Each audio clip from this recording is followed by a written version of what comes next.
Can the world survive Donald Trump? Every era has a political figure who seems to stretch the limits of a system, someone whose personality becomes inseparable from the institutions around them. In our time, Donald Trump has occupied that role. The question that increasingly surfaces in global conversation is not simply whether his policies are effective or damaging, but something more existential. Can the world survive Trump? It is a dramatic question, but it reflects a genuine unease about how fragile the international order may be when confronted by a leader who thrives on disruption. To answer it honestly, we must first remember that the world has survived disruptive leaders before. Democracies have endured demagogues, empires have survived erratic rulers, and international systems have weathered periods of volatility. Political systems are designed, at least in theory, to absorb personality shocks. Institutions, alliances, bureaucracies, and legal frameworks exist precisely so that the whims of any single individual cannot fully dominate the course of history. Yet Trump represents something different from the usual disruptive politician. His political style treats global diplomacy less like a network of delicate agreements and more like a televised negotiation. Alliances are framed as transactions. International norms are treated as optional. Rivalries are amplified through spectacle. In this environment, politics begins to resemble entertainment, dramatic, polarizing, and emotionally charged. For many voters, this approach is refreshing. It rejects the slow, technocratic language of traditional politics and replaces it with blunt declarations. Supporters often see Trump as someone who finally says out loud what others only imply. In an age of political frustration, that rawness can feel honest. But honesty and stability are not always the same thing. International systems depend heavily on predictability. Trade routes, military alliances, and diplomatic agreements all operate on the assumption that tomorrow will broadly resemble today. When a leader constantly challenges those assumptions, the ripple effects spread far beyond national borders.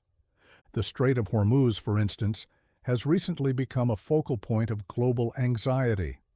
When tensions escalate there, whether through military action or political rhetoric, the entire energy market trembles.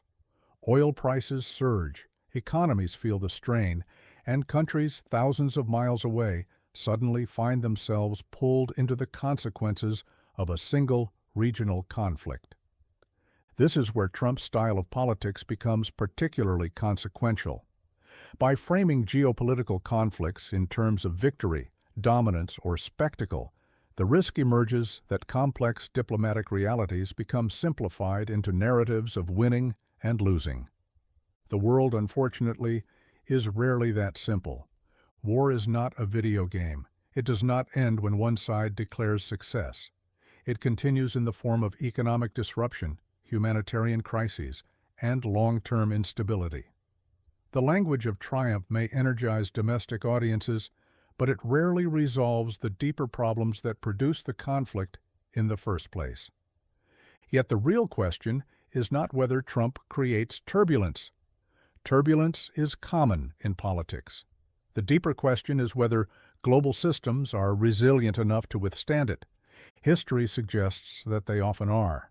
The international order is not a single structure that can collapse overnight. It is a web of institutions, NATO, the United Nations, the European Union, global trade networks, and countless diplomatic agreements.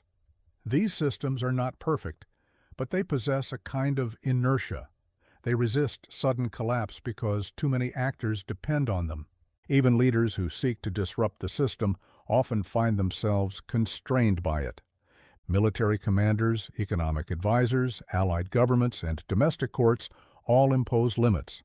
Markets react, voters respond, allies push back. In this sense, the world is not controlled by a single figure, no matter how powerful he appears. Trump may bend the system, but bending is not the same as breaking.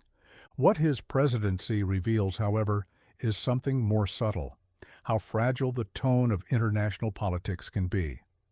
Diplomacy has always relied on a kind of theatrical politeness, carefully chosen words that allow rivals to disagree without escalating into conflict.